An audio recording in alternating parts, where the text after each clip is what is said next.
life, it never die. Women are my favorite guys. Sex, I'm wanting more. Tell the world, stop the war. Boom, hear the bass go zoom. Have a body, feel the groove. Cyber system overload. Everybody move, man.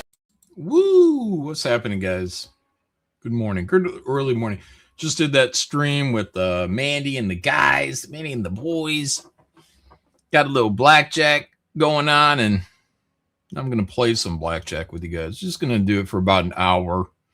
Faye's just getting out. I had to go outside, walk the dog with Faye.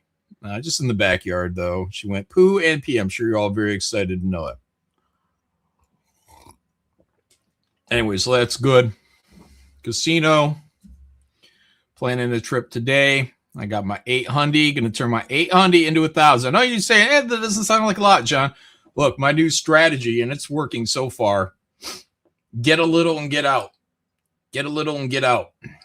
Most people at some point in blackjack will be up a little, a percentage of whatever they enter with. So get 200, get 300, and go. That's the goal. Get that to 1,000. When I get that to 1,000, I normally do a $10 minimum table or a $15 minimum table. But when I get this to, what did I say, 10,000? When I get this to 1,000, then I'm going to switch to a 25 minimum table. All green chips. You know what? I'll probably have some reds for tips and beer and whatever else. That's the plan of attack for today. Faye doesn't know. Not yet. I'll tell her. I'll tell her later. She knows I'm playing some blackjack right here, right now. Let's do it. Oh, where'd it go? There we go. Look at that. Free blackjack online, guys. You can play a little here. I wish I could pull the chat up so I could whatever see you guys like right here. Whatever. The thing with blackjack online is you'll do it's free blackjack. You'll do bets that you'll never do, almost never, unless you're really crazy in a casino. But, you know, ideally, you can almost do, these crazy hands in the casino. The only thing that's stopping you is really like table limits, so like a $10, $15 table, I think it's right around $500 table max. So like when you guys see us be like, hey, 1,500. No, the casino will be like, nope, that's too much. And they'll be like, maybe 500. If you want to get more into a single hand, then you double down. That's an opportunity. Or if you have a split opportunity, you can do that. There's rules for everything. There's basic strategy rules. I'm 80% on basic strategy. Other than that, I do enjoy just like having fun with it. This is a 19 against an 11. Never take insurance, by the way, at a casino. They say unless you're a card counter, you're a card counter, you can get insurance. But don't do it. I've never done it. Never once have I done insurance against a possible 21. So I'm just going to go ahead and stand on my 19. There we go. 1. That's great.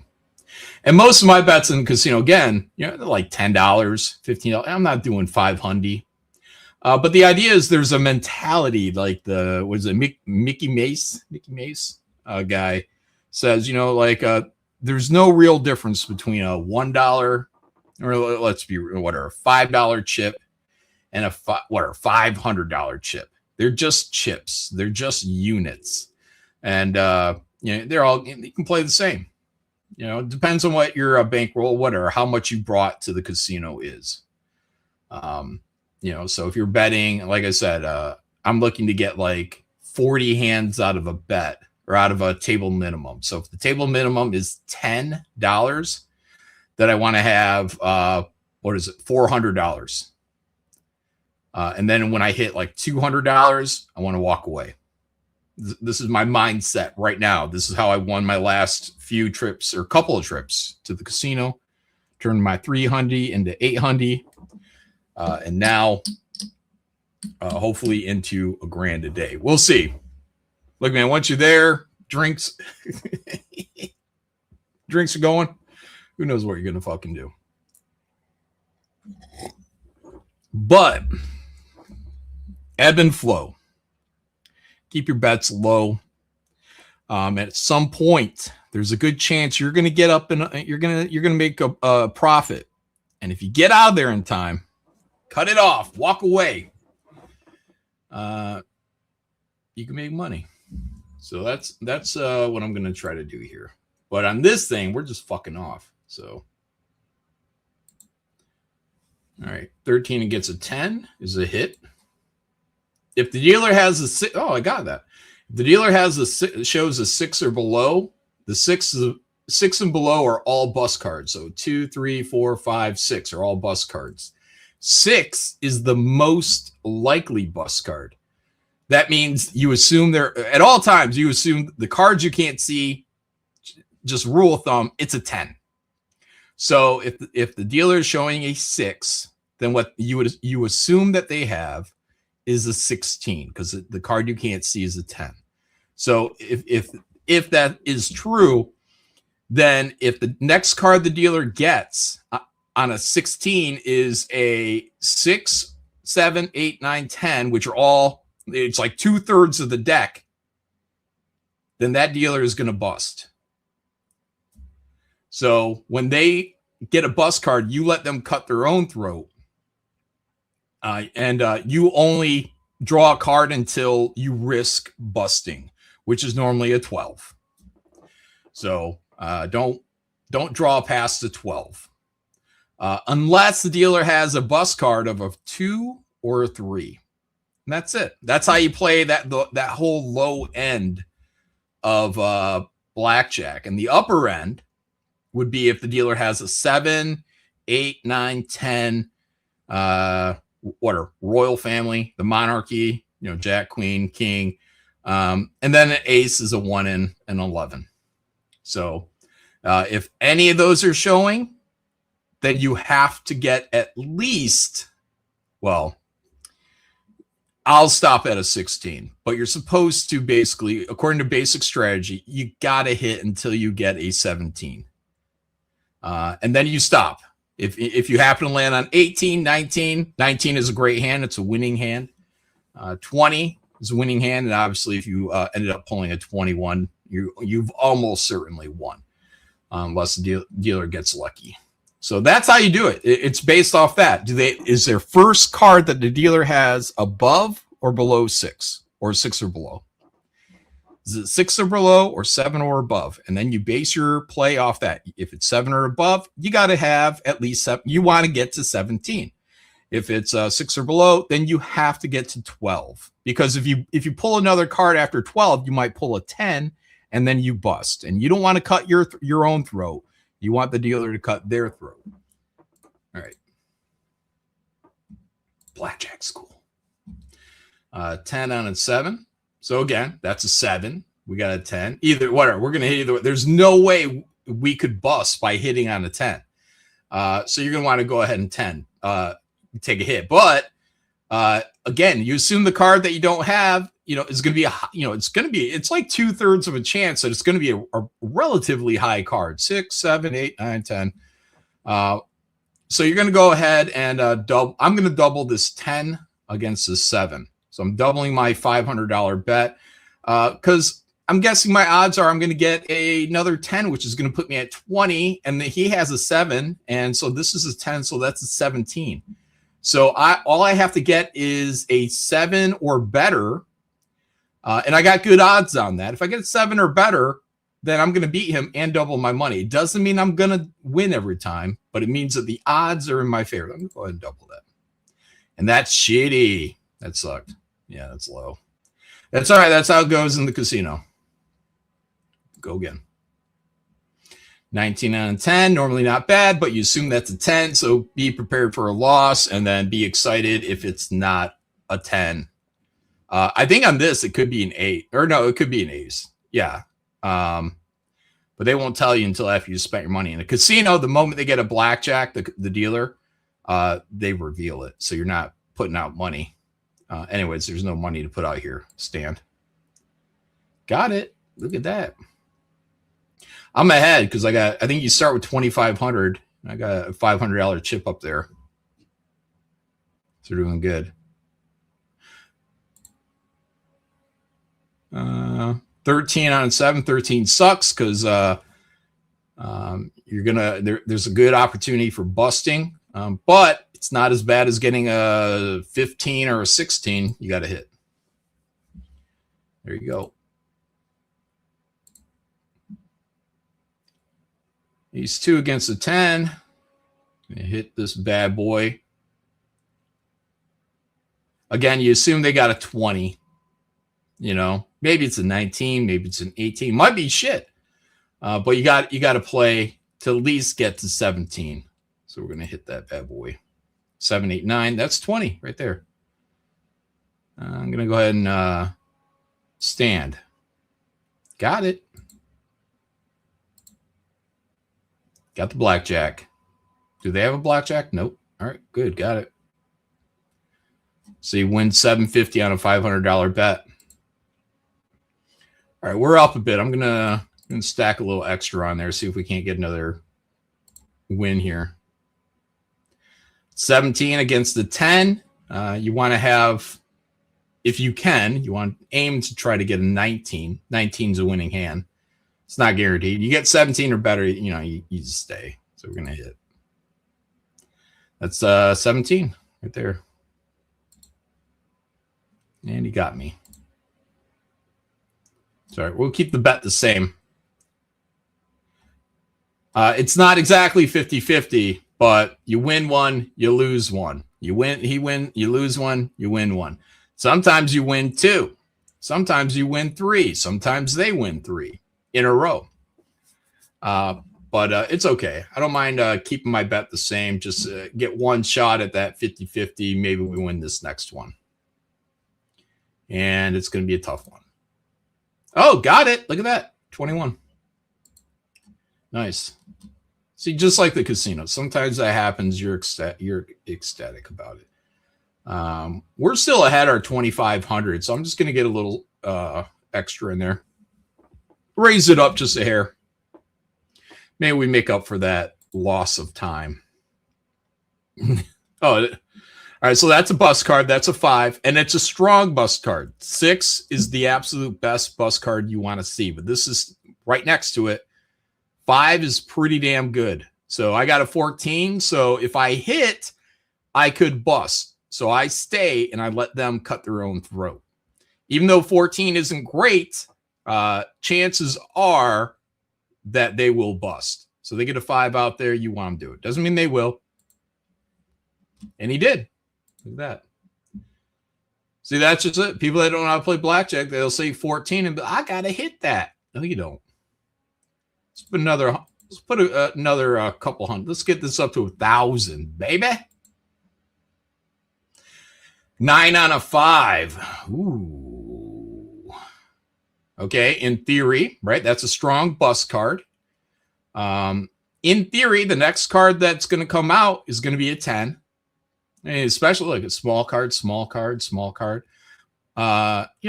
seems like it could be a 10.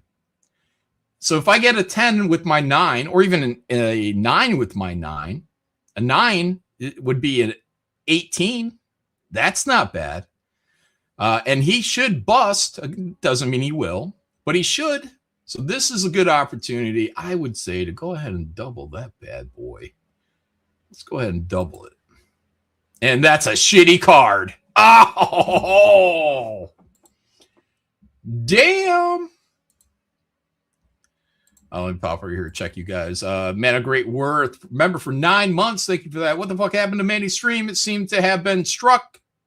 Whatever, either way, the screen blacked out and it's just not there anymore. I don't know if it was struck. Dale put some Caligula up there. There was a penis silhouette, which is questionable, So, I mean, it's like a dangling penis on between the guy's legs. It's questionable. I think she may have taken it down because of that. I don't know if she dual streams to X, but maybe check her X. It might be up there. Thank you for that, man of great worth. Billy, it's everybody, man. It's just, you get lucky. You don't. You just go with the odds. Just go with the odds. All right, let's see. But I'm also playing very high. Again, you know, they're not going to let me do $1,000 bets at my casino. There we go. 20. Woo! Now this is where I guess they won't let you do it on this. Some people, radicals, lunatics, might split that. And people usually at a table, like Ethan was saying earlier, if you're at like a high rollers table, you know, you're going to have that to yourself or mostly to yourself. I don't know, because I don't play them. But shit, what was I going to say? Fuck, what was I going to say? Oh, so if you're just by yourself, you're not affecting anybody else. If you wanted to split your tens on a 5 is a bus card. It's a strong bus card. And again, you assume the cards you don't get will be a 10, 9, 8, which aren't that bad. So you may want to go ahead and split them and see what happens. This game doesn't allow you to split. Oh, she privated the thing. Yeah, that makes sense. Yeah, you don't usually split tens. Like I said, I was at a table this week. A guy was he was drinking, he was goofing, he was the funny guy at the table. I'm just a crazy guy, you know, whatever. He was harmless until he tried to split his tens. The black guy next to me said, "Don't you split those tens. I got 200 and some odd dollars out here." He wanted the game to be played properly. Some people at tables, they want you to know what's up. Now, other times, again, this is low entry level tables, you know, $10, $15, maybe even $5, you know, but these motherfuckers, you know, I saw this old timer who was playing with 20, like a lot of, he was dropping a lot of fucking money. I saw this motherfucker. I'm trying to tell Sean Aaron, Joe Sontag, because it was one of the first times we were playing. I was like, guys, the table expects you to hit a 15. If you get a 16, everybody's cool. They understand it's high risk. So if you stay at a 16, people get it. They want you to always kind of do it. Just always be consistent with splitting on a 16. I don't do it. I do it if I feel it. But a 15, the table expects you to hit. So you got to bite the bullet for the team, basically. So anyways, this guy, I'm telling Sean and Joe this. I'm like, you know, hey, you get a 15, you hit it. People at the table expect it. Then this old timer with all these stacks of $25 chips rolls in. And he's not even doing great. But this motherfucker is, you know, staying on 15s. He's like undermining everything I just told these guys. So it does happen, but some people get really pissed about it. You know, Ethan likes to be he was just saying he likes to be at tables where people know what's up. Yeah, I can understand it can be frustrating when you know that someone just fucked you out of getting a card in one hand. But I always look at it as like, I'm like, it's the overall game, you know. Did I lose one hand because you did a stupid mistake? Yeah, you know. But it's all luck of the draw anyways. But if somebody kept doing that right next to me, I'd probably be like, I'm going to move. I'm going to move somewhere else. But I usually don't pay too much attention to what other people are doing. I'm just focusing on my game. Let's see. Anyways, you can't split that. You shouldn't split it, you know, at a table. But, you know, if you're at a high roller thing, you're not going to hurt anybody when you're sitting there by yourself and you want to fuck around. Go ahead. Why not? And stand. 20 is a great hand, especially against a 5. Oh, you motherfuckers. It happens at the table all the time. You get a 20, they pull a 20 out of their ass. All right, let's go again. 18 on a 2. Let's see. This is a soft. It's called the soft 18 because of the ace. The ace can be a 1 or 11. So it's really an 8 or an 18. And this is a 2. Again, I'm thinking, I'm just playing here by myself. I'm thinking I'm going to go ahead and stupidly, this is probably stupid. I don't think it's by the book. That is a bus card, but I'm not sure if that's by the book. An 18. I'm going to double it. If I get a 10, I'm still going to be at a, that's going to pick me right back at 18. If I get a 3, that gives me a 21. If I get a 2, I get a 20.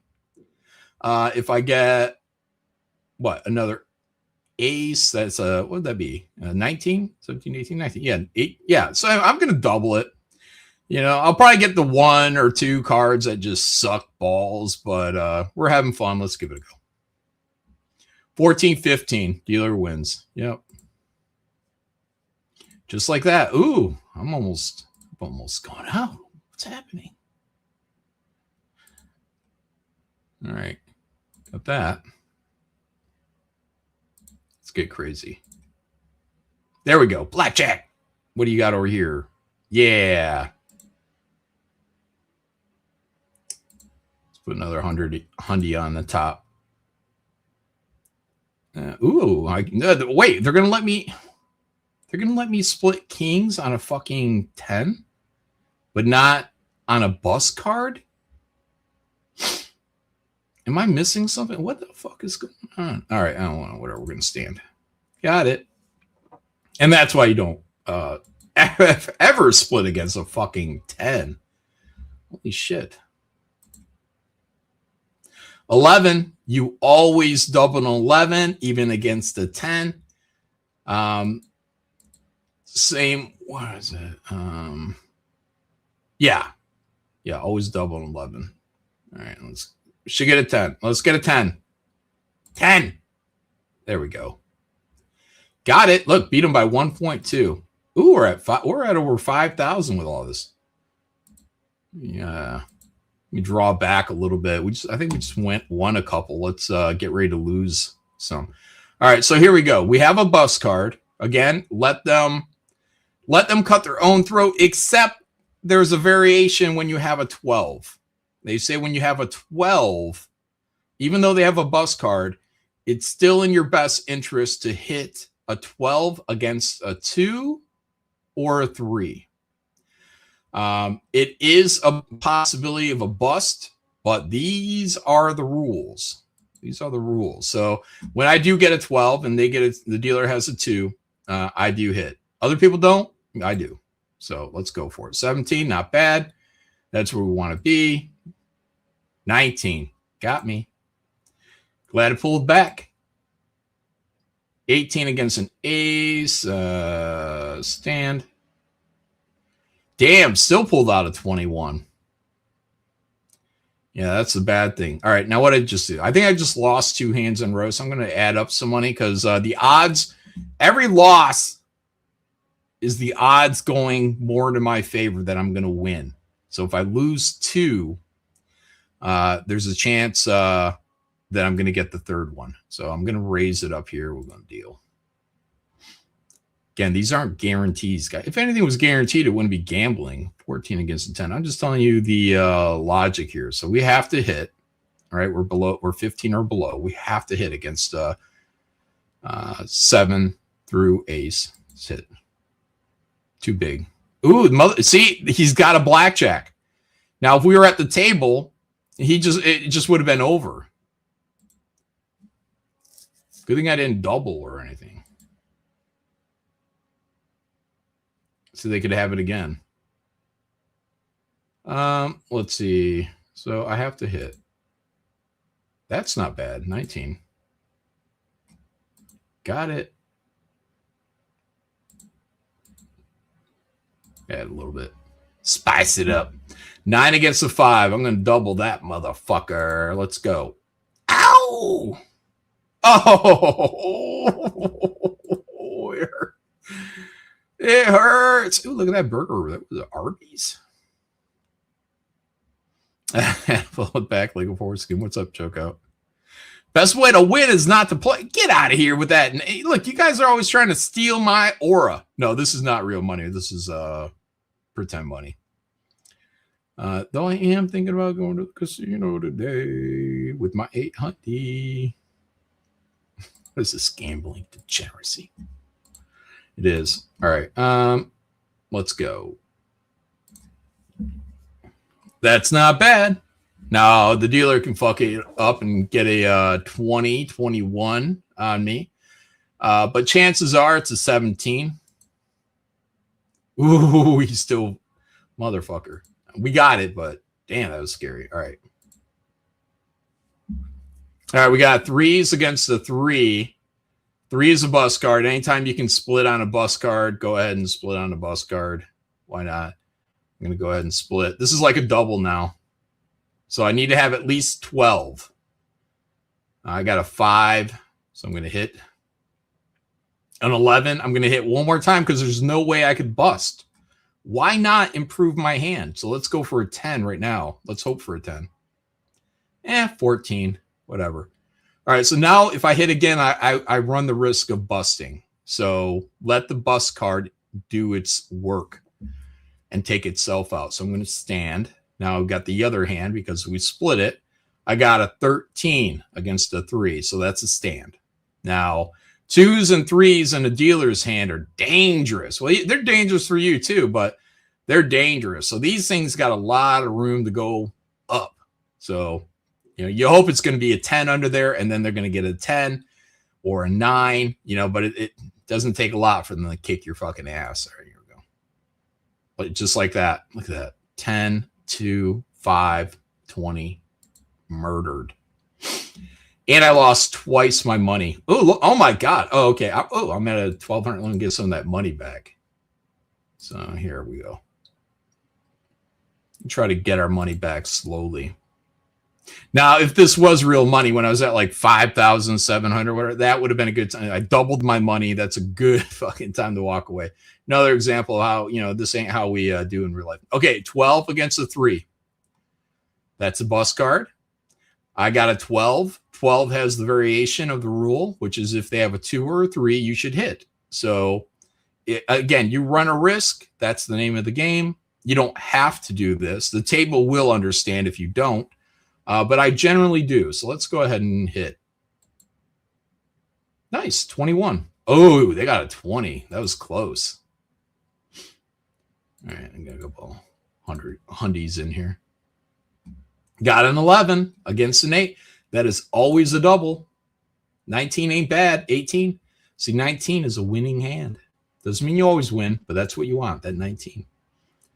All right, boom. Law of, what is it? Long averages is that 19 will get you more wins than losses. 14 against a 5. That's one of the greatest bust cards right there. 14 ain't too bad, but if you hit, you risk busting, so you should stand. Booyah. Here we go. We're back up. You see what I mean? Like it ebbs and flows, man. You're up, you're down. We're still up technically because we're at 3,150 in our our chips back here and 800 up top. 15 against a 5 is a stand. There we go. See, that's what bust cards are supposed to do. But hopefully in like just 2 cards, like every card after that is a nightmare. All right. Doing pretty good. If Ethan's watching, he's probably jelly. Let me see if Ethan's in here. Yeah. Nope, not in here. He's probably gone to bed. I think he's going to go to the casino today. He and I both. My goal is to turn that 800 into 1,000. So I only want to win $200.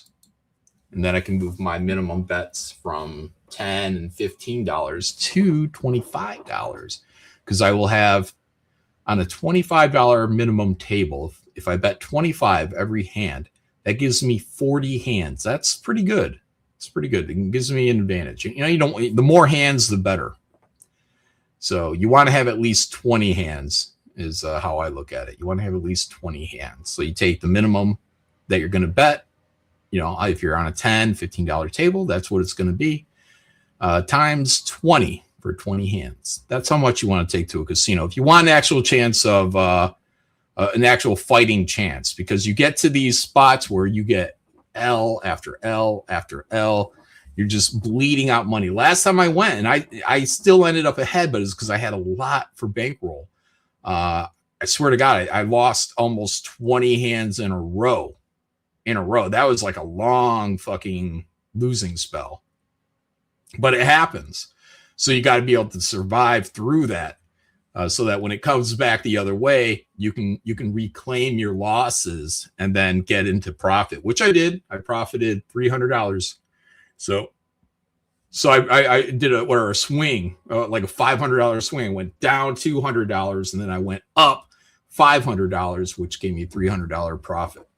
So that's why you want to have more hands. So you want, when you're in these bad spells, and you normally don't find out until about the third losing hand, and you're like, shit, man. That's when you keep your bet low. Keep it right down to the table minimum so they don't bleed you out. All right. What do we got? 13 against a 4. That's a stay. Got it. Look, we're doing all right, guys. We made $5,600 and some odd dollars there. Let's make it an even 1,000. Again, this is shits and giggles, you know. An 11 against a 10. It sucks. 10 is just strong. But, you know, everyone says, you know, the basic rules are always double your 11, no matter what. So we're going to go ahead and do that. Now, great. Oh, we got it. We fucking got it. Woo!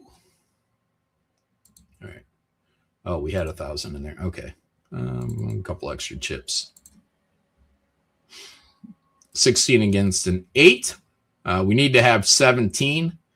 The last time he flipped, I don't think he flipped a 10. So his odds are actually better that he will flip a 10 this time. But if I'm in a casino, as I said, I'll stay on a 16. So I'm going to go ahead and stay and hope that, let's see, if he gets a 8, if he gets an 8 or below under this card, it's a 16 and he has to hit again. If he gets a 9 or above, he's going to beat me. So I'm going to take that risk. I feel like the odds are a hair in my favor. I'm just going to stand. Doesn't mean I win, but I think I got a hair advantage. Let's see. Oh, that would have bust me though. I would have got that 7. And I would have busted out either way. So that's okay. 17 against a 2. That's a stand. Got it. 17 is always a stand. It's a mediocre hand, but it's always a stand. 1 again. Let's get some in there. I feel like they were lined up, but let's get a little crazy here again. 15 against a 5 is a stand. I don't know if we're going to do we got another miracle? Let's go for it. Oh, it's the worst, man. That's the Greg special. If you guys ever watch D-Gen Dolt, that's who I watch. Put it all on res? I think that's a different game.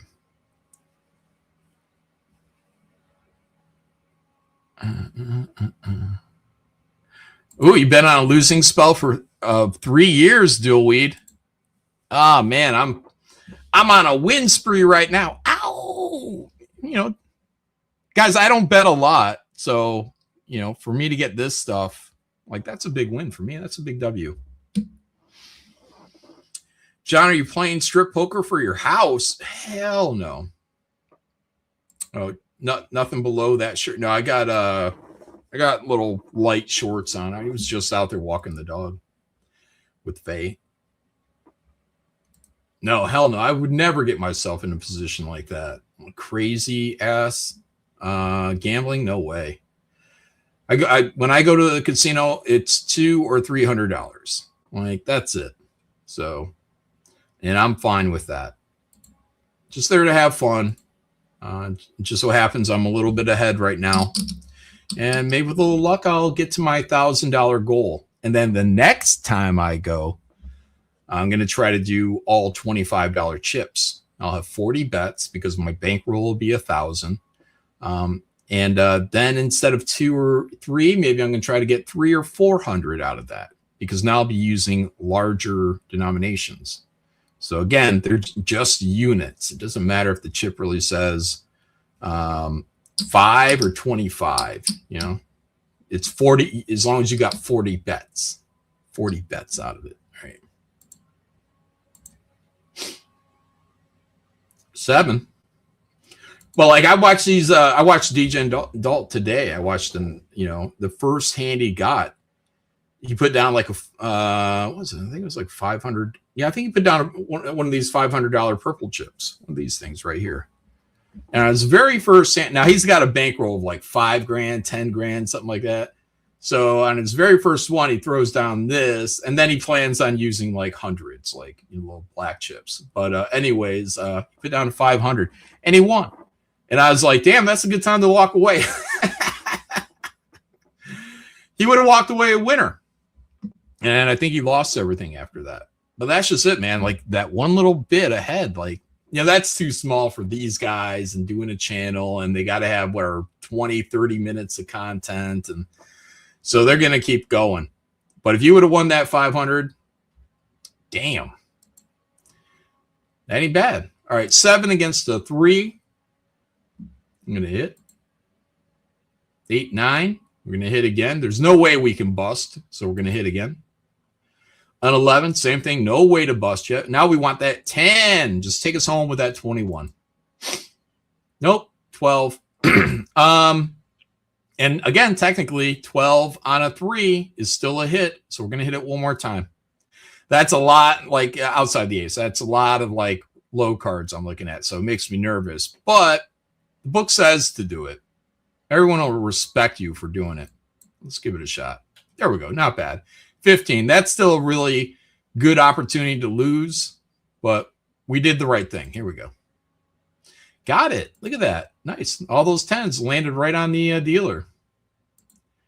Let's put another little bit more money in there. 15 on a 10. So here we go. This is the exact scenario. A lot of people, new people, be like, oh, 15, I don't want to hit it. You got to hit it. The table expects you to hit it, so we hit it. Let's go. Not bad. Got it set. And see, now you look like a man because you hit it. All right, we're going to stand on 17. It's not great. 17, again, they call it a mediocre hand, especially against the 10. You assume they're going to flip it. There's going to be another 10. I mean, if there's an 8, 9, 10 under here or an ace, which there can be on this game, then we're fucked. Let's go. Push. Not bad. 16 against a 2. That's a stand because that's a bust card. Got it. Did its job. Do I want to put more? Now I'm going to let it ride on this. I feel like we're going to get an L here in a minute. We'll see if we can't get one more 1,500 win. If we do get another 1,500 win, I think I'm going to pull back. 10. Oh, see?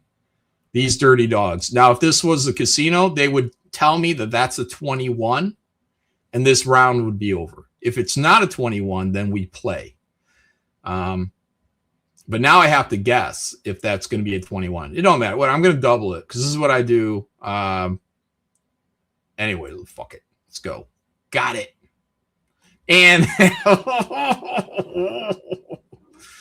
oh, you don't have to double a 10 on an ace, but there it was. That will never happen in a casino, though, because they will never flip a blackjack on you after the fact. They check it every time they deal before they go. They get an ace up top, even a 10 up top. They look. And if they have a 21, they let everybody know immediately before you double your bet. So that would have been, that whole hand would have been over before that bet ever would have taken place. So they would have took my initial bet, and that would have been it. All right. You need to read the book. It's not a book, Dillweed. It's actually I keep it on my let's see. I pull this up. Like it's a card. See? It's just a card. I keep that on the front of my phone there. So if I'm at a casino and if I really care, I can always check. And they don't mind. They don't mind if you have a card with you. You can actually put it on the table. It's called basic strategy. You can actually have it on the table with you. And casinos don't care. They don't mind one bit. And, you know, blackjack dealers. And, dude, they will give, like, don't trust, like, the dealers. Like, I've seen them give out wrong advice. I've seen it several times where they give out the wrong fucking advice. So if you got a question, it's good to have a card. So you think that because they're blackjack dealers that they know all the ins and outs of a basic strategy. They don't. They don't. All right. Some do. All right, 17 against the 5. Does this stand? Got it. Guys, we're at 8,000 something. Let's get a little crazy. Let's make a $2,000 wager that still leaves us with 6,850. That's enough to go home with. Ooh, 16 on the 7. Last time I stood, the dealer busted. This is a hand that's probably going to destroy me.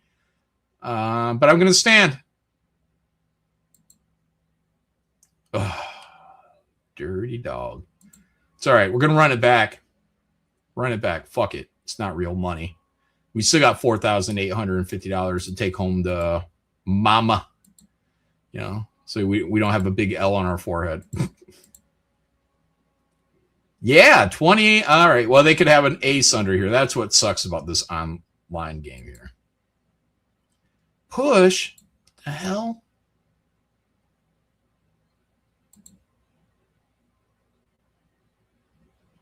$16 on a jack. We'll go again. Yeah, it's not great. It's not a great strategy, but another 16 on you motherfuckers. 19. Yeah. 12 on a 4 is a stand. Yeah. Here comes. This is where, oh, they took all the profits back. Oh my God, we're going home. Losers. I don't even think we don't even have enough to double that. So we can't even double. So we're going to hit 10. Oh, I guess that's good. Let's go with 7. Yeah, 17, whatever. Ooh. Going all in. Usually you save one of those, tip the dealer kind of type thing. Well, I'll try it again. I think we've lost on the 16 now 2 times, the last 2 times. Whatever. Third time, our odds are maybe a little better. Let's try it. Oh, that's rough. That's rough, guys. All right. Let's get back in it. Yeah. Oh, come on. 14 hit. Stand. This is bullshit. Oh, boy. Yeah, pathetic. Cold busted. Jack always wins. If a dealer makes me lose, I jump over the tables and make them regret crossing. Raphael Mack. Yeah. No, one more game? All right, let's do one more game. We got 15 more minutes left here.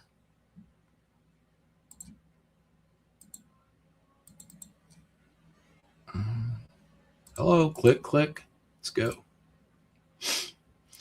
5 on a 6. Hit that bad boy. 13 on a 6 is a stand. 21, of course it is. 18 on an 8. See, now, what would the book say on an 18 on an 8? Soft 18 on an 8. Oh, what is that? E7 on an 8. Stand. All right.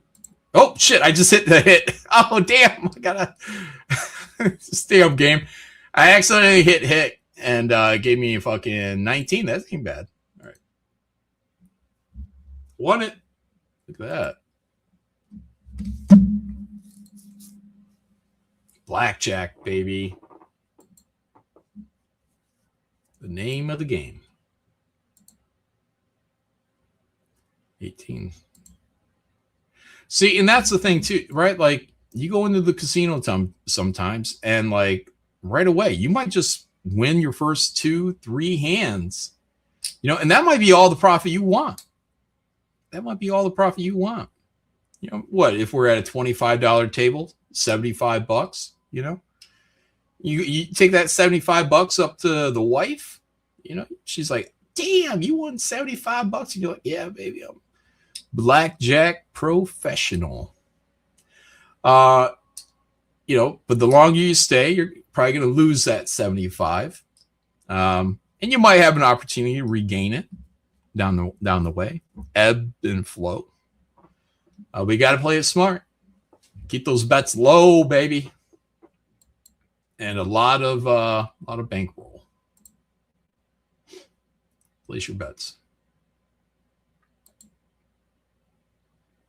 18 out of 9, not bad. A lot of pushing.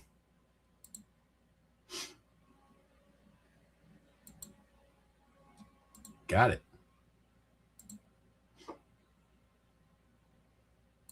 Gotta hit.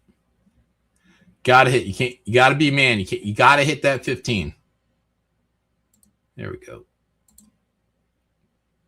13 on jack. That same thing. Gotta hit. 21.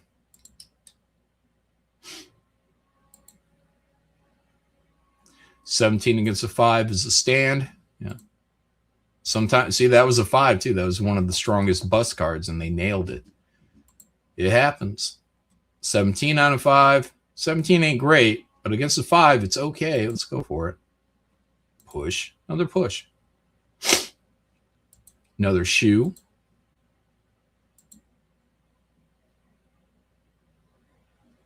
$17 on an ace. Again, they're going to pull fucking 21 fuckers. Oh, got it. Just keep doing $1,000 bets. It's a stand. 21. Greg special.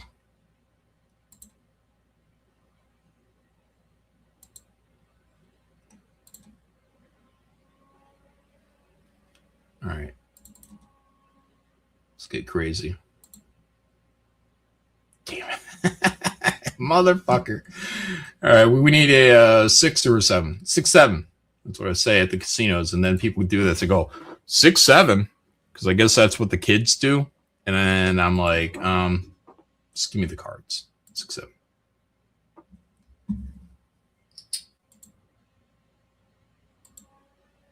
I will call my cards out too. Like, here's a 12. I'll be like 8, 9.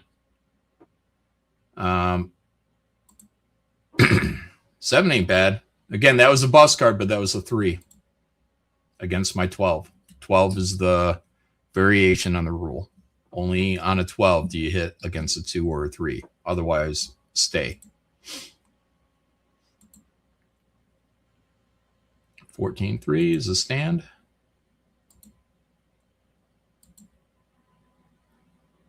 Oh, I got to pull my money. I'm so bad. That's the thing, too. On these video computer games, like, you got to be sure you draw your bet back. And at an actual table, they pull your money away, and then you just put in fresh money. But I'm over here just betting 2,000 at a time. It should just be, if I'm at a table, I would have retreated back to my minimal betting there. 15 out of 7. Got to hit. Got to be a man. You really want your doubling and your splitting. And those are your real opportunities to make money. So even if you're just playing the table minimum, you'll have the time, but when you see an opportunity to split or an opportunity to double, you should strongly consider it. Okay, 17, soft 17 against an 11. We want to do better than that. So we can go ahead and hit, because we got a lot of room. If we get a 10, it's just a 16. If we get a 4, it's a 21. A lot of good possibilities right here. 17. Stand. There we go. Lost, but that's the way to play. All right, 17-5. Stand. Oh, you dirty dog. All right, we did it. That was it, guys. Nobody's super. You guys didn't want to help bankroll that? All right. Anyways. What is it? If you hadn't hit it, table would have won 19 to your 18 where you hit accidentally, I mean. Oh, yeah? Yeah. Well, sometimes this is the way it goes, right? I'm not throwing my keyboard out the window, guys. I'm not going to actually lose my cool on that. I don't even lose my cool at the table. I take my L's pretty calmly. I'm the calm guy for the most part at the table, I think. If I get Joe or Sean there, I get wired up and, you know. But when I'm just there by myself, I'm pretty focused on the game. Let other people yak it up or whatever, you know. We're not enablers. Raphael Max says, can I pray for you, John? I'm asking God to give you a big win. I'm asking for a smaller cock anyway. What? I'm asking for a smaller cock anyway. Hope God doesn't confuse. Oh, yeah. Yeah, don't get them mixed up. Don't get them mixed up. If I come back with a big win now, I know what happened. I know you got that other end. But yeah, enjoy the game, guys. Enjoy this game. It's fun. But again, the idea that I'm running with right now is have 40 bets. 40 bets, and if you get it on that, you know, those first few hands, rock and roll, man. You know, you get a chance to double. It doesn't take long, you know. Well, it doesn't take long to make the money or to lose the money. So when you get on up, just grab it. Not trying to get rich, you know what I mean? It'd be nice, but you know, like I'm kind of like, hey, you know what'd be nice? If I win dinner, you know, if I don't have to pay for a dinner, that'd be all right. Take Faye out to a restaurant. You know, the casinos have restaurants in there. Some of them are a high price. But if I win $200, $300, great. Do you have a promo code? No.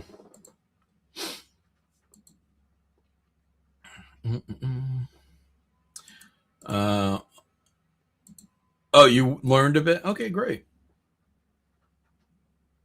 Texas Hold'em is a lot more fun. I could probably get into it. But you know, poker, whatever. I'm having fun with blackjack right now. And that's the thing. Like, I watch some of these channels where they, you know, used to do a lot of blackjack, and now it's slots and baccarat and what is it, bubble craps or whatever, where it's the big floating dice stuff. And whenever I see that, I just turn off it. I'll fast forward. I'll see if they get into a blackjack. But I looked at one today, and maybe this is a new thing too. These guys are just literally standing up like mid play, because, you know, I guess they got deals with the casino. They just stand up mid play. DJ Dolt did this, and then he just walked over to like some baccarat or something and just start playing that. I'm just like, I just want the blackjack, guys. Get back to your fucking table. Play blackjack.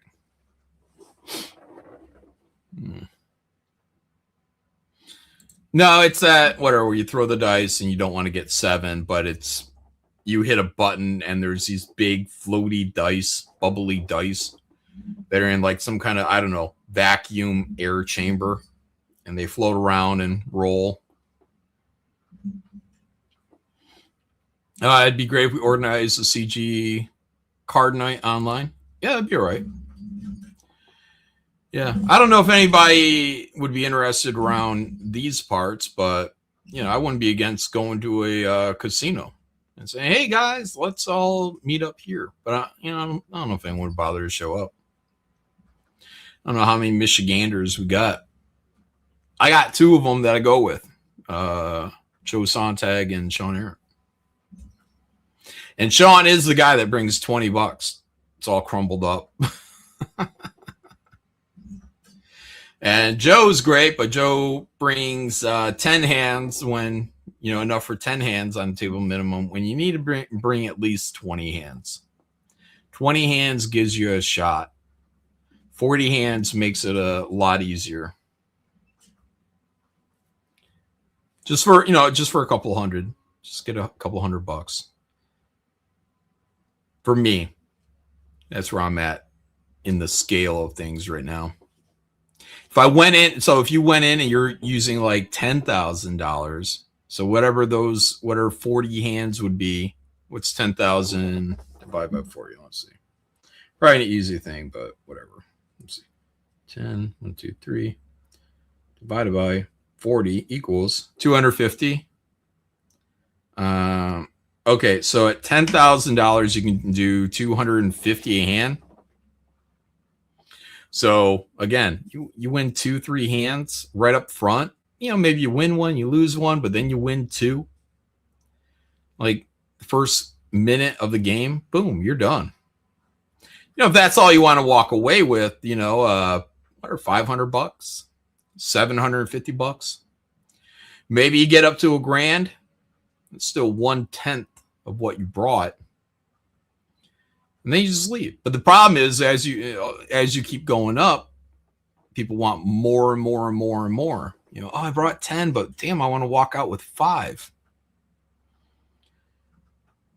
A lot easier to walk away with a smaller amount compared to what your maximum is. That's the idea I'm working with right now. And I'll get to the 1,000, then I'll switch to $25 minimum tables. And then it'll just be that much easier for me. Like I'm getting up to $200-$300 when I win. I mean, even when I've lost, I've been up to like $200, $300, and I just don't stop. And then all of a sudden I'm getting pulled back down. I lose all the profit, and then I start heading towards zero. That's not good. You just got to get out of there. But when we do the casino one, my intention is to play for a while. So, I'm probably gonna do a table minimum, so I can stay there, 2-3 hours, something like that. Have you seen They Will Kill You yet, John? Decent action flick. No, I have not. No, but I am recommending, again, Widow's Bay, episode 4. I watched that, and I was just like, damn, this is good. Good television. Good television. It's scary. It's creepy. It's funny. Like, it's a show you can watch with your wife. Like, Faye is watching it, and I think she's liking it too. Shant is enjoying it. He said his wife is liking it too. So if you like Stephen King styled horror, you probably want to check out Widow's Bay. But it's also funny, like Parks and Recreation. So I think it's getting darker. I think it might be getting darker as it goes along. And there's something bigger that it's building towards. But like they did episode 1, and they kind of homaged The Fog. I mean, it starts with an earthquake. A fog bank is rolling into the island. There's the earthquakes. The mayor actually says out loud, "There's something in the fog." That's episode 1. It homages The Fog. I think episode 2 was the hotel, and that kind of homaged The Shining a bit. But it's not just straight homaging. Like even what was the other one? The other one was Sea Hag. And I'm not sure what that was. It was almost like It Follows. You guys ever saw It Follows? The Sea Hag thing just follows you. But then it wants to kill you by by sitting on your face. Like, but it's done. It's creepy. It's funny. And then this newest one, I think the new episode that just came out. Ooh, it was kind of like it was inspired by 100%. Probably by a lot of things actually. but it was like Carrie. So the girl's kind of bullied. She's got people she went to school with. They bullied her. She's setting up a party, and Carrie was, the prom? The prom is there. But here, this girl who is the bullied one is setting up this party for everyone to attend to. And ultimately, everyone shows up, and you're waiting for like the bucket of blood kind of type thing to come pouring down. But Carrie, the girl who's in that kind of character, is who I talked about before. She's like the stand-in for almost Laurie Strode from Halloween, because when she was younger, there was a guy and he went around killing everybody on this island, and they referred to him as the boogeyman, which Michael Myers was referred to. And in the original Halloween poster, it said something like the night he came home. And in this show, they say the night he came. And I was like, oh, damn you. So now this newest episode is like Carrie. And I don't want to give it away, but there's a whole twist in it. It just sets up so well. And it was like, ooh. And it's not so dark. It's not very gory at all. I don't think at all. Maybe the sea hag, maybe there was a little, you might call that gore there. But it's like, if you like The Fog, it's that level of kind of creepy, scary stories. And it's homaging, these other movies. But it's just kind of like a little of the surface of what they did. And then they kind of find a creative way around that to kind of make it their own. But, you can see it. The Shining one was a lot closer, I think, probably to the source. Whereas this one, the Carrie kind of one, is a little bit more original. Like they again, on the surface, there's a bit of Carrie to it, but when you see it, you're like, oh, okay, there's some other things in here mixed into the soup. And that actress, someone said she was British yesterday. I think it was yesterday, or it might have been on Hard Art or something. They said that she was British. I'm like, really? Didn't know she was British. She does a really good American accent.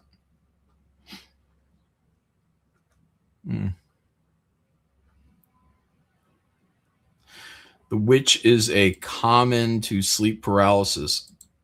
Oh, is it the sea hag thing?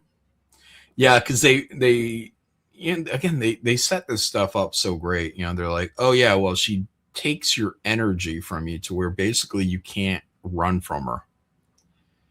Yeah, so it is kind of sleep paralysis that the sea hag puts these people into.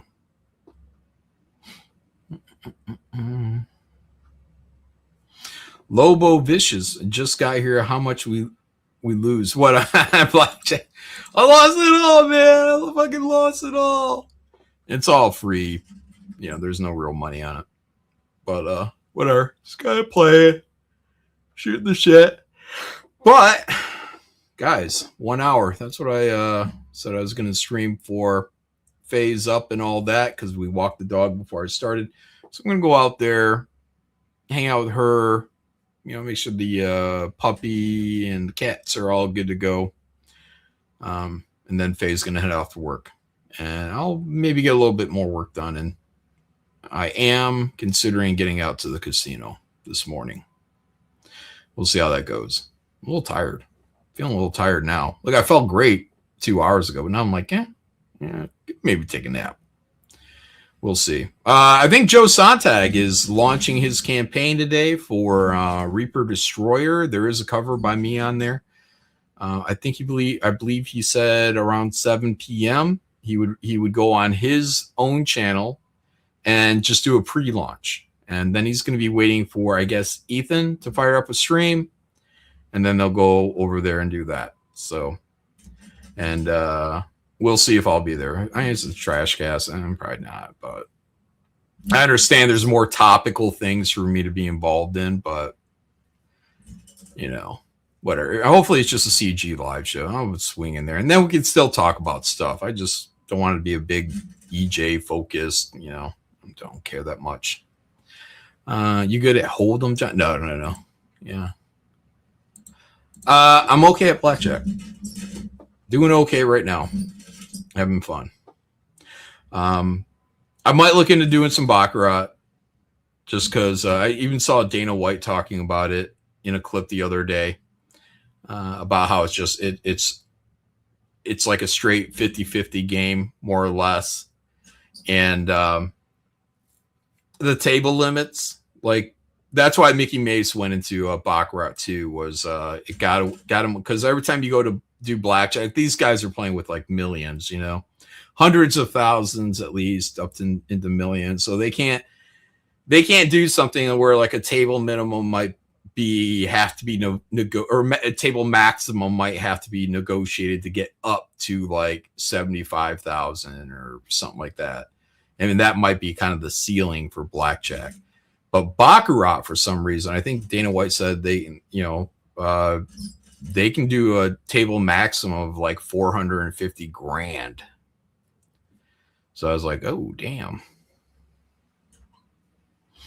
Bearwolf said he'll link the sign up. Give him a sec. He just walked in. Oh, for Reaper Destroyer. Yeah. Mm-hmm.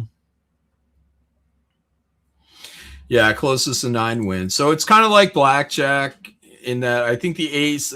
I don't know if the ace count. Does the ace count as an 11 or just a 1 in baccarat?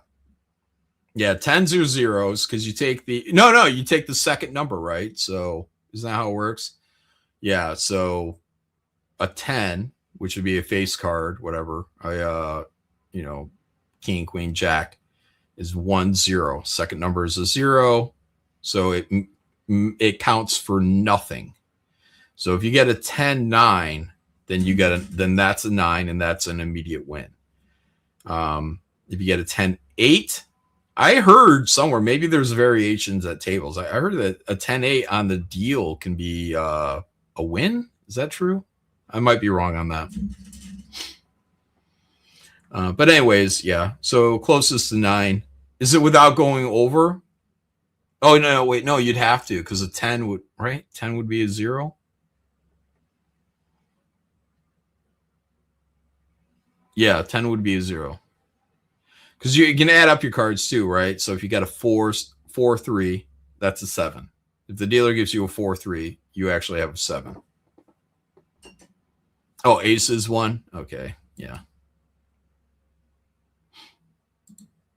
Yeah, I guess it wouldn't make sense for it to be 11. What are you going to do? You're going to get an up into the teens? Yeah, that ain't going to happen. Yeah, face cards are 0, right? Yeah, and I think, and I'm not 100%, but I think one of the things with baccarat is like, so if I play with a dealer in blackjack, they're going to deal me, then they're going to deal them, then they're going to deal me, then they're going to deal them. But I'm always getting that first thing. And I think with baccarat, you can kind of switch that by playing the banker player. I think. Joe do a campaign soon. Shit. And me, who have only enough money to back Andy Smith Lilith book before he closes his campaign in month of July. Huh? What, Anubis? You can't back Joe in May because Andy Smith is going to launch something in July? Huh. I mean, okay. All right. There's Bearwolf with the Reaper Destroyer sign up, guys. Get on that. Let's support Joe Sontag. Let's get him a big hit. I think Reaper Destroyer 1 did very well. I think it was like wasn't it a $70,000 campaign? I think it was in the realm of that. Bronze Star and River of Blood are both closing Saturday.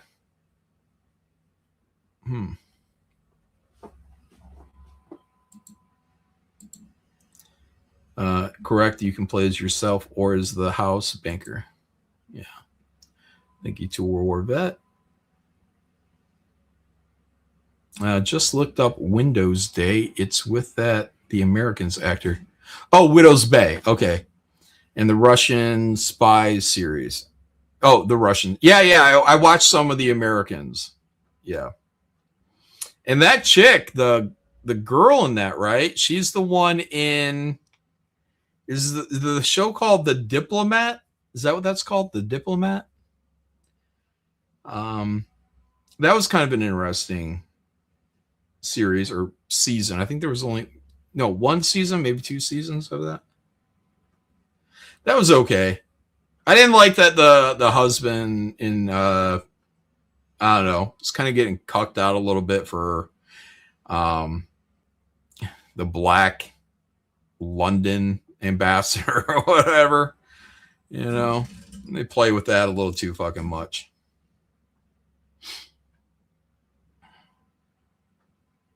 And I think they set up one thing with the guy to kind of excuse it, and that with her husband, and that's that her husband has one kind of sexual encounter with a black woman in a pond.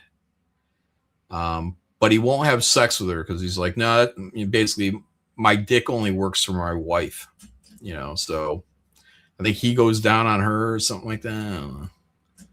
But I think they only put that in there because if you look at if that one moment isn't in there, then he's actually a very faithful, loyal husband. So they put that in there just, I think, so they can excuse her behavior, where she starts kind of fucking around with the embassy guy in London. If they didn't have that, I would have appreciated the show a lot more. But they're always dangling that fucking carrot, you know. And I don't mean black cock.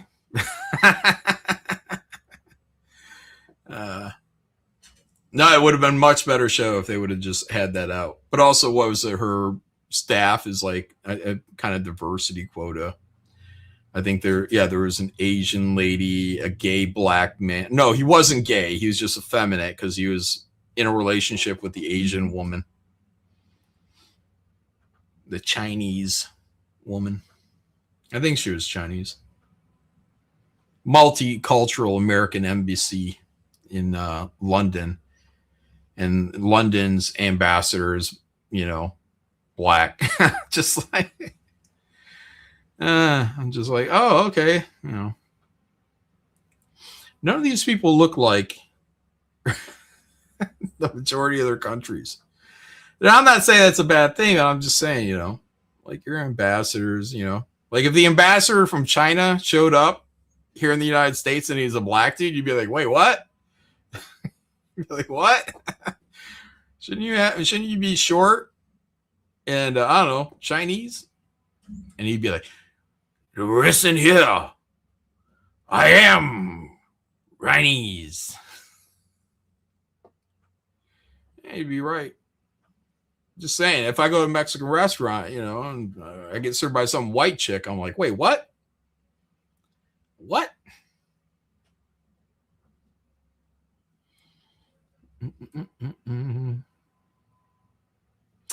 China did buy parts of Africa up.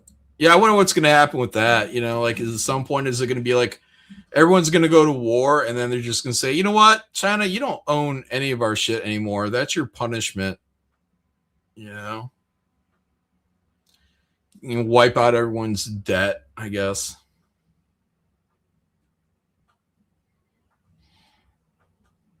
Who knows? Shane's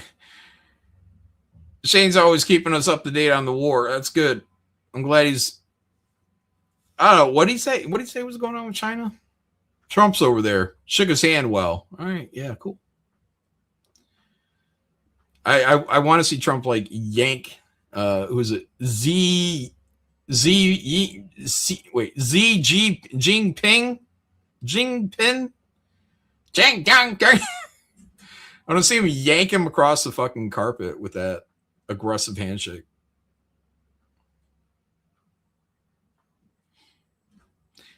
Z ping pong. Oh, Xi Jinping. Xi Jinping.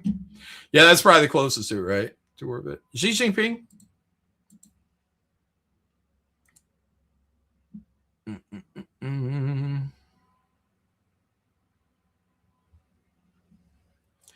All right, let's wrap it up, guys. Yeah, that handshake is something else. You know what? Better or worse, dude? You know, like with Trump, you know, he's shaking it up. He's shaking it up, man. And it's like an awakening. You know, all these people just in a malaise of it is what it is, and then Trump comes in there and be like, nah, it's gonna be what I want it to be. Oh, ching ching, ching ching chong. Can I say that?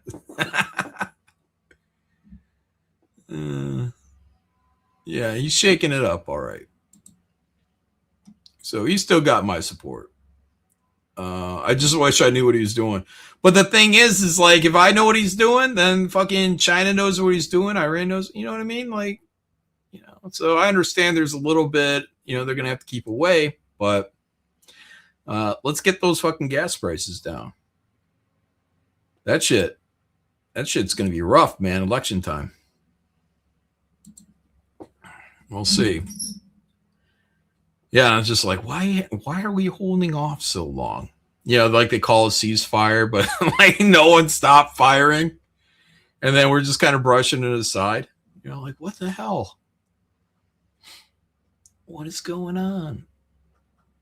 A ring, a row.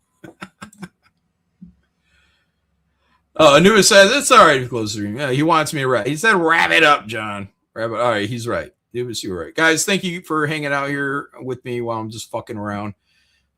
Thanks for being subscribers of the channel. I appreciate all you guys, and thank you to the people who super chatted in this case, or actually it wasn't a super chat; it was a members chat. Man of great worth. Still appreciate you guys. Thank you very much for your support. What do we got? It's Friday. Happy Friday. Everyone go and enjoy this day. I'm probably going to go out there to a casino if I get an opportunity here. After Faye goes to work, she'll know I'm not going to sneak out and be like, oh, I went to the casino. Then that looks shady. Joe Sontag launch round or pre-launch at around 7 p.m. Eastern time today on his channel. Go follow him on Twitter and you know, or if you follow me, I'll put a link out, I'm sure. And then I'm going to go out there. I'm going to try to hang out with him for the pre-launch stuff. We'll probably talk about the covers and, you know, the previous book. Where is it? It's over here. I got Reaper Destroyer. So maybe I'll give that a read before I go on the show. So I'm going to have an opinion on some of the stuff. We'll see. And, top lining. Oh my God. Beowulf. Oh, Beowulf. I was going to do all right, hold on. One more thing that I got to do by myself because nobody else is going to fucking appreciate this. All right. Give me a second. I got to find it. I bookmarked it. When I did hard R, I told you guys I wanted to bring this up. It was about some lettering. You guys ready for some fucking lettering conversation? All right. Let's try to do this real quick. I just want to show you guys, like, this is bleeding cool, by the way. So look at this fucking shit. Was that Legos? I'm not even into Legos. All right, so there's this spectacular Spider-Man brand new day number 1 of 5 by Dan Slott, Marcus Toe, and Marcos Martin, who are the writer, probably penciler, and colorist, I think, is Marcos Martin. Anyways, this ties into some brand new day shit, whatever. So here's, see, this is McNiven, 2008. So we go back to 2008. This is more McNiven. Then we go to 2026, which is weird. Like, the fucking, look at McNiven, dude. And then, like, you get here to modern. You know what I mean? It's like, whoa. Like Steve McNiven back in 2008, and then we go almost 20 years in the future, and it looks like this. I'm like, oh, okay. More McNiven, 2008. Modern. Oh, okay. You know. Then who do we got? Modern. All right. 2025. I had to double check, make sure I was sharing this screen. And you guys aren't bitching. 2025. All right. 2008. Look how good that art is in 2008, man. 2026. 2026. Okay, so there we go. Now you guys got the macro. So I wanted to point out, look at this beauty. I saw this lettering. I don't know who lettered it, but I wanted to say kudos to you, sir or ma'am, on this lettering job, because I mean, this looked good. Like he's top lining here. He's got one floating back to top line. Look at that. All up in the air. This looks like beautifully spaced. If this stuff was drawn by a flashier guy, Jim Lee or something like that, these same images, same layout, whatever. Jim probably would lay it out a little bit more dynamic, but let's just say this would be one hell of a presentation, like in terms of like good, clean lettering. Look at this. It's just everything. The artist, to the artist credit, is leaving this nice room here. We got some bottom line balloons. These look great.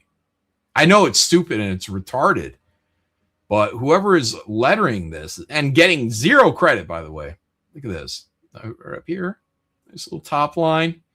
Got this. And I saw this and I was like, it sucks this guy's getting his head cut off, but I don't know. Maybe you could have swung a balloon over here with a long kind of bridge tail or something like that. But not bad. Not fucking bad.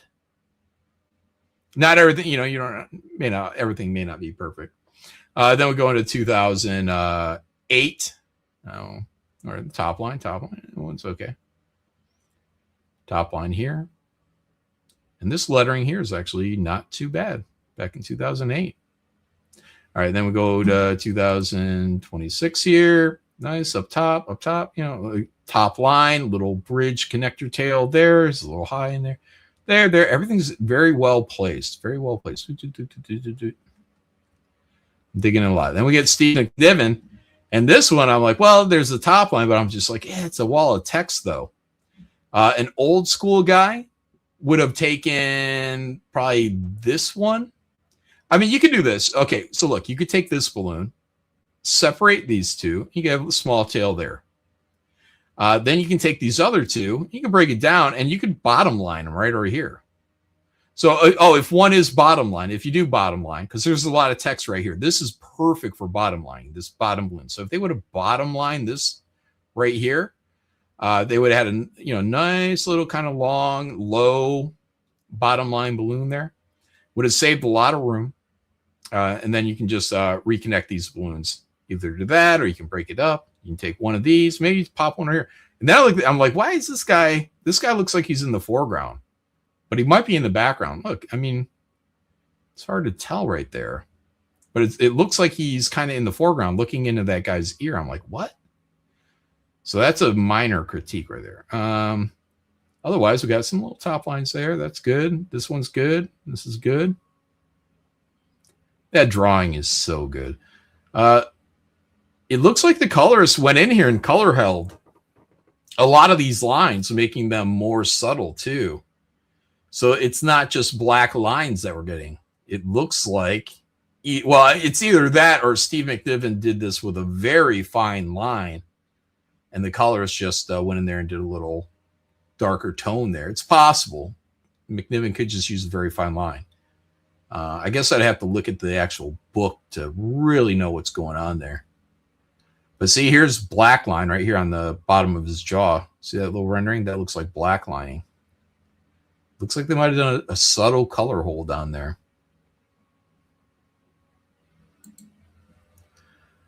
More great lettering.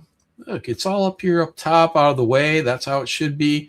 So like it almost frames this. See how it like frames the word balloons, help frame that. This stuff is meant for word balloons. This high area that the artist is leaving is meant for dialogue, conversations. Great job. Great job on the layouts for sure. The style may not be my bag, but it's not bad. This little kid looks okay. You know, it looks kind of like that David Aja stuff, which again, it's passable, but you know, I'm a Jim Lee 90s guy. I want more exciting kind of looking art. That's a weird face on a kid. Something ain't right there. Something ain't right there. I don't really like this stuff. Anytime people are using black strokes, I'm always questioning if they could have just used the color from the background here. Boop, you know, then put it in there, marry this stuff up a little bit. Whenever you see this stuff, the face center, I mean, it looks computery, but it looks computery. It looks like a computer did it. It's not part of the art. Same here. This is kind of nappy looking, generic looking. This is actually probably more of what they were doing back then in 2008 right here. Let's see. Yeah, and this is okay. I'd like to see a little top lining. Where are we at? This one breaking the border. At least we're going from here to there. It's bringing us into the panel. I'd say unnecessary break, but it works. It works. Old stuff, no top lining at all.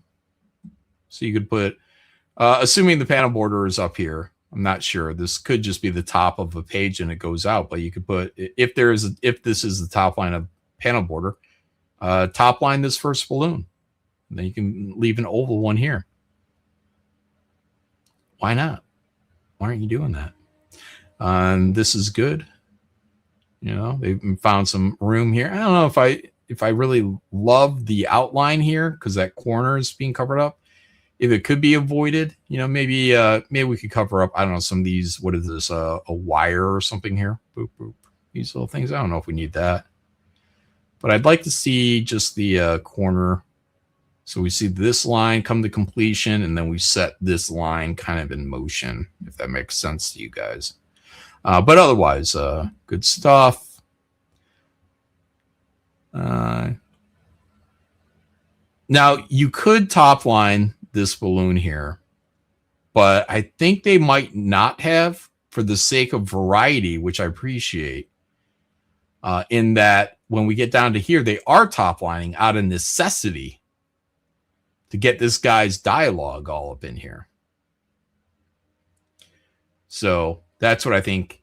That's why I think this choice was made to leave this here. And because you could have top lined this one singular balloon right here, and it would have been perfectly out of the way. Roop, tail right to this guy's mouth. Boop. End it right about here. That would have been great. Instead, we're kind of covering up the art.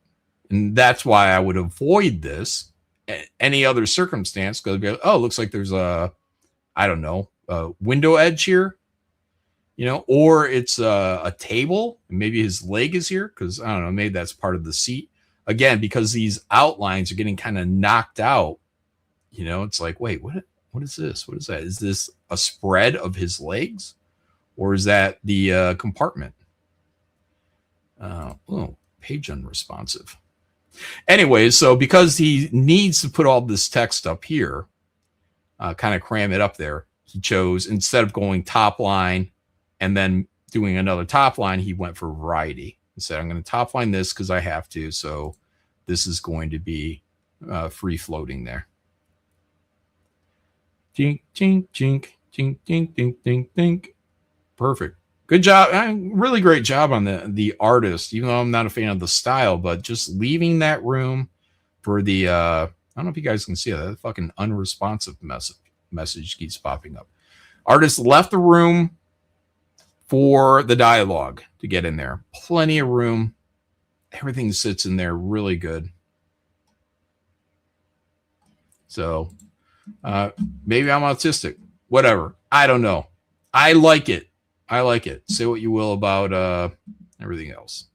So, where's the blackjack? It's over, Pastor Flash. You can rewind if you want. Better than Pearberg art. Well, yes, but also, you know, Narwhal does a lot of that kind of he's got bombastic energy, and even though that's kind of like what are pedestrian scenes, and you're just walking, talking, you're in a room. There are better shots you could be doing for that, more dynamic, energetic shots, while still leaving that room for the dialogue. So, but what that allows for, that we just saw, is kind of for the artist just to get going. He's not looking to give you any kind of crazy, well thought out shots. He's just giving you need two people to talk. Here's two people talking. Here's a room. We're going to establish the room. All that stuff's good, but he doesn't have the energy of a narwhal. So, and a narwhal can't pull his art together well enough to, kind of like, I saw some of that Mark Miller stuff and I was like, oh, narwhal's almost getting like a good kind of energetic Mignola going, but he can't pull it off. And he kind of hit into it, and then he is right back out of it. So there wasn't enough consistency in the pages that we're seeing where I was like, So, I think someone like who is it? Anthony Gonzalez Clark, I think is like a good narwhal. Probably maybe a better narwhal. He's able to get some of that exaggeration, some of that energy into his work, but he can also give it a finished look while maintaining that energy. So that's a real gift that he's got. I just wish he'd stop drawing that girl. Like, draw something fucking cool, something high tea, big-eared girl. But if he's doing something with that, like if he's going to create a book or do a new book or something, I'm like, okay, I guess. But I don't know. I don't know. Should I complain that he is at least using his own character? No, just not satisfied. Yeah. Oh, yeah. Yeah. Anthony Gonzalez Clark is an upgrade. Yes. But also, Narwhal was, an interesting dude. He was fun to have on from time to time. Dude's out there bathing in a river. I don't know if Anthony Gonzalez Clark, is going to call us up bathing from the river, or, I don't know what the fuck else. Didn't he have some retarded songs? Narwhal would play like a one-string guitar or something. I don't know. So, good and bad, ups and downs. Is it bad? I don't know. Cool factors and, average factors, I guess. Nothing's bad. But yeah, the narwhal style, it's okay. It's okay, but it's, I don't know, just can't land it. Anthony Gonzalez Clark is a lot closer to landing it, All right, guys, that's it. I got to go. I got to get the fuck out of here. Look what you guys are doing. You're going to get me in trouble. All right, bye. Put your hands up.